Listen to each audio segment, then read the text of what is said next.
What is up, y'all? This is Alex from Alex PC Tech again, back at you with another video. And on today's video, we're gonna be discussing why I'm not excited about the upcoming Comet Lake S release. This is for the 11th gen Intel's processor, and also why I'm not really stoked about the Z590 motherboards. So Comet Lake S, that is due for release this month, March, is around the corner. The release is just around the corner, and this is Intel's attempt to reaffirm itself as the leading or the fastest single-core threaded processor for gaming. This is because of its competition with AMD.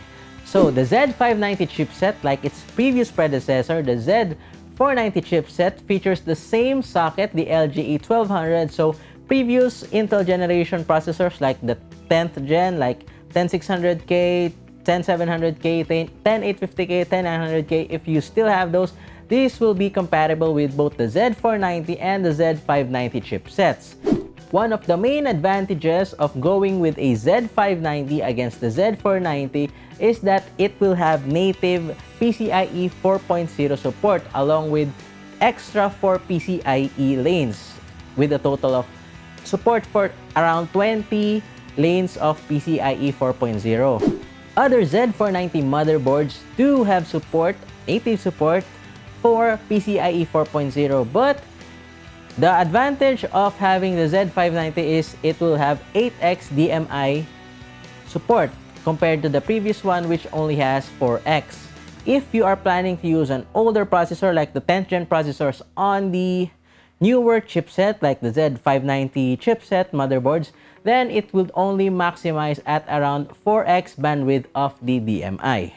Also, if you are working in media, then the Z590 chipset will have its advantage for both connectivity and storage, device storage that is, as this will have support for 3.2 Gen 2x2 for up to 3 ports, as well as 10 USB 3.2 Gen 2x1 ports, compared to the Z490 that does not support 3.2 Gen 2x2 or just only has 6 USB ports for the 3.2 Gen 2.1. Thunderbolt 4 can also be found on these motherboards, and also the newest iteration of the Wi-Fi, which is the Wi-Fi 6E. This is the new iteration of the Wi-Fi 6 GHz. So if you have the Z590 as your target motherboard, then keep in mind that you have more connectivity in the 6 GHz realm when it comes to Wi-Fi connectivity. As for overclocking, there isn't any really that much difference between the Z490 and the Z590 motherboards. Although I am seeing that there are some motherboards that have very good VRMs. One is the Asus Maximus 13. I am seeing that it has really good VRMs. But other than that, there won't be that much of a difference because the features really do benefit connectivity, and that's it. Media connectivity and wireless connectivity against the previous generation. Other than that, the lanes that will be used by the CPU that will only be available, mind you, will only be available on the new upcoming Comet Lake S, will only be maximized or utilized by these newer Z590 motherboards.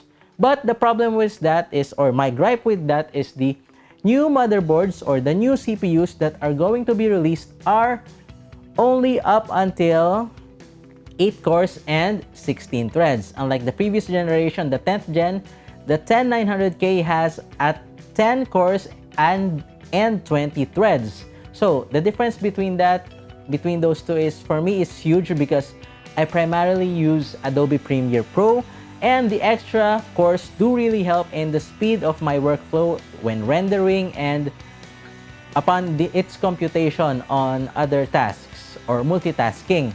So the upcoming one is only up until, as Intel says, is only at 8 cores and 16 threads, the 11900K.